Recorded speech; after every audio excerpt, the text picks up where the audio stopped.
여러분 안녕하세요. 방금 애플 WWDC가 끝났는데요.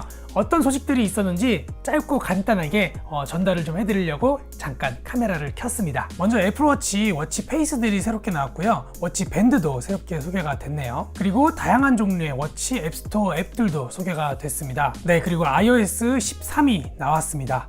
예상했던 대로 다크 모드가 적용이 됐는데요. 페이스 언락 속도가 30% 정도 더 빨라졌다고 하고요. 앱 다운로드하는 게 50% 빨라졌고 앱 실행 속도도 2배가 빨라졌다고 합니다. 사파리의 내용들을 텍스트로 바꾸거나 폰트를 바꾸거나 미리알림 앱 같은 경우도 조금 더 상세한 기능들이 들어갔어요.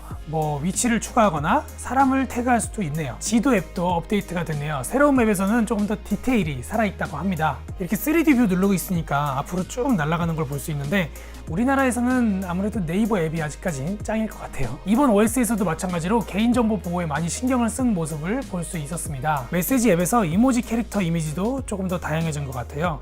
액세서리나 에어팟 같은 그런 그림들도 추가가 되고요. 스티커로 만들어서 사용할 수 있다고 합니다. 카메라 앱도 개선이 되었습니다. 여러가지 사진 보정할 수 있는 디테일한 기능들이 좀 많이 생긴 것 같고요. 그리고 비디오 또한 예쁘게 후보정을 할 수 있다고 합니다.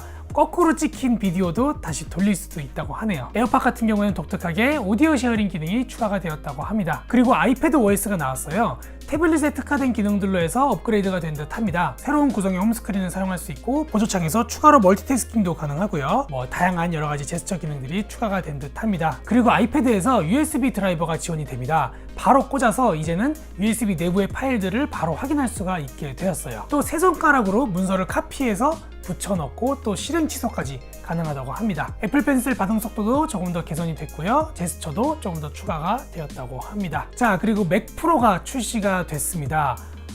예상했던 디자인하고는 조금 다른데요. 저는 별로 좀 마음에 들진 않아요. 최대 28코어의 인텔 제온 프로세서가 탑재되었다고 하는데요.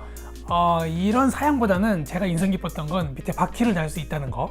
그런 게 좀 인상이 깊네요. 이상하게 그런 게 기억에 남아요. 별로 안 예쁜 거. 그리고 프로 디스플레이 XDR이라는 모니터가 나왔네요. 32인치 6K 레티나 디스플레이라고 합니다. 최대 1600니트의 밝기라고 합니다. 자, 그리고 새로운 맥OS 카탈리나가 발표가 되었습니다. 제가 느끼기에는 기존의 서드파티 앱들이 개선된 내용들이 조금 더 있었던 것 같고요. 보안이 많이 강화되고 음성 제어 기능이 소개가 되었습니다. 그래도 그 중에 인상 깊었던 부분은 아이패드를 보조 디스플레이로 사용할 수 있었다는 부분이에요. 그렇게 사용을 하면서 또 아이패드에서는 아이패드대로 애플 펜슬을 계속 사용할 수도 있었고요. 자, 이상으로 이번 WWDC의 소식들을 짧고 간단하게 정리해 보았습니다. 조금만 있으면 더 자세한 정보들이 막 올라오겠네요. 추후에 다양한 소식들 더 정리해서 말씀드리도록 하겠습니다. 구독 버튼 부탁드리고요. 그럼 저는 이제 자러 가야지. 출근해야 돼. 그럼 지금까지 당생이었습니다. 감사합니다.